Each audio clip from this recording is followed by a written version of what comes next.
E a primeira travessia? A primeira travessia, ou seja, eu conto aqui no livro, vou falar, posso falar um pouquinho do livro? Fala do livro aí. Porque eu comecei o livro, na verdade, aqui ó, pra vocês. Mar calmo não faz bom marinheiro. Eu comecei o O livro título pelo é fantástico. final. É uma grande metáfora que a gente traz do mundo náutico para o mundo da nossa vida, né? E eu comecei o livro pelo final, porque a primeira travessia ela aconteceu no ano de 2018, final de 2018. Eu já estava vivendo há um ano no barco. Tinha comprado o barco finalzinho de 2017, mudei de fato dia 15 de janeiro de 2018 para o barco. No final do ano, eu conheci um casal que estava descendo para as Ilhas das Canárias e que estava precisando de um outro tripulante para cruzar o Atlântico, ou seja, em 3 pessoas. E eles me convidaram, eu estava com meu barco fora da água, eu estava limpando, raspando o casco das cracas, né? Tirei a Aileen, o nome do meu barco, tirei da água, estava raspando e estava pintando, colocando a tinta venenosa que previne de cracas. E falei: olha, se eu conseguir terminar o trabalho aqui em 2 semanas, eu acho que eu consigo me juntar a vocês. E foi o prazo que eles me deram também. E deu certo, eu consegui terminar ali o trabalho e a gente se encontrou nas Canárias. Eu peguei um avião, porque não tinha tempo hábil para descer com o meu barco, peguei um avião, fui até as Canárias e a gente dali se preparou.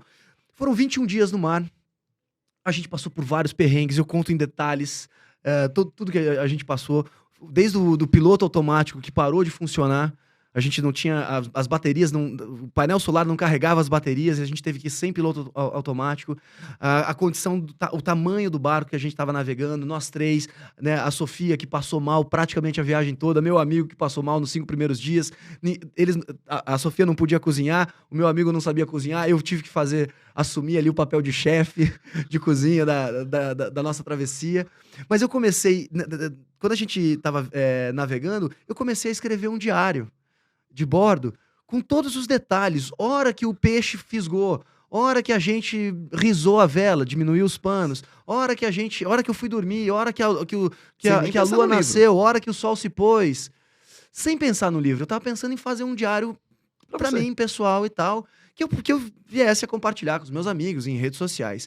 E eu comecei, né, depois que a gente chegou, né, depois de 21 dias que a gente chegou no Caribe, na ilha de Santa Lúcia, tá logo abaixo da Martinica. Quando a gente chegou lá, eu comecei a compartilhar e a resposta das pessoas, sobre os textos que eu estava postando, me surpreendeu. Todo mundo achando muito legal, todo mundo curtindo muito. Eu falei: "Cara, eu tenho que contar para as pessoas como é que eu cheguei aqui, nesse um ano, tudo que eu passei, tantas coisas que eu vivi. E por que não falar os motivos que me levaram a viver das minhas aventuras, né, viver esse novo personagem, né, esse personagem real, do Max real, protagonista da sua vida.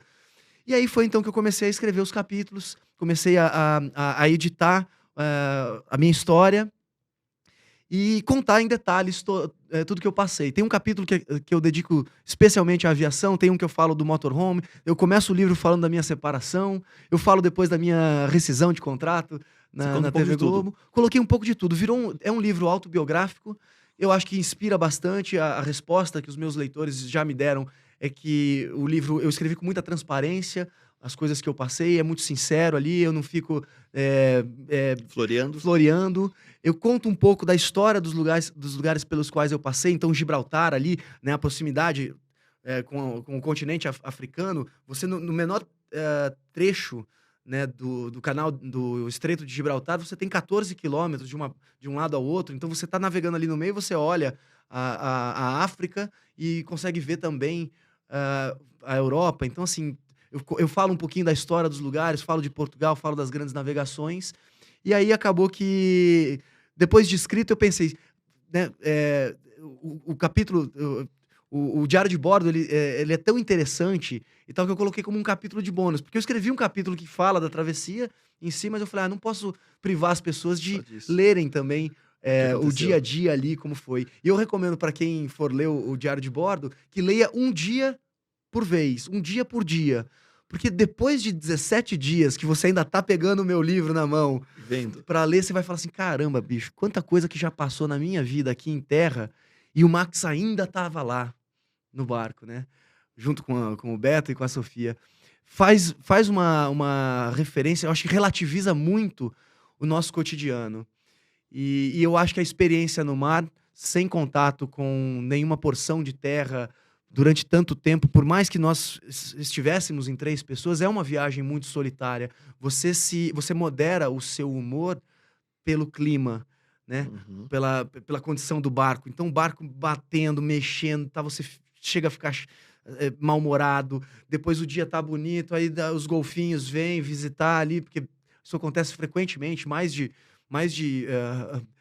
15 dias pelo menos apareciam golfinhos. À noite, então, tem uma esteira de plâncton fluorescente que acompanha o barco, acompanha, né? A gente vai passando com o barco, Sim. vai mexendo ali o plâncton na superfície, e à noite você vê aquela estrela de luzes, assim, piscando. Então, assim, é o É céu mágico, estrelado em cara. cima, é muito É mágico. mágico. E a esteira de plâncton atrás, toda essa atmosfera faz com que você, especialmente para quem gosta de natureza e para quem quer ter um desafio, né, interior, faz com que você reveja seus conceitos, você se coloque à prova, você busque um desafio.